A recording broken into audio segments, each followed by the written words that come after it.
It's Dimitri from SerpApi. Welcome to our third Ask SerpApi episode, where you ask questions and we answer them. So we got a question on Twitter from a user about Google Sport Results API. The question goes like this: when using Sport Results API, what time zone do you guys use? The time and date responses are changing. The first thing that we should point out is that we extract the same data as you would see while searching something on Google search, in order to provide raw data. We're not modifying the output that you see in the JSON. Well, at the time of recording this video, this could be changed in the future.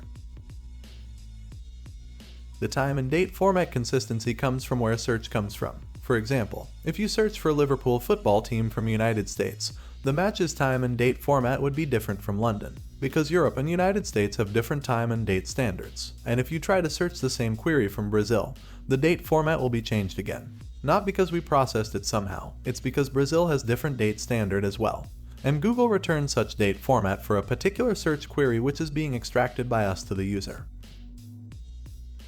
To make it more consistent, we need to either use some date libraries to normalize different date formats into single format, or use single location where search comes from for every query. If you want to normalize different date formats into single one, here's how you can do it using date utility Python package. Note that date utility package will not handle every single date format. There are possible tweaks that need to be adjusted to make it work for your specific task. If you have any questions about SerpApi pipelines or processes, ask us a question on Twitter with the Ask SerpApi hashtag, or reach out to us on Intercom. We wish you a happy week. See you in the next video.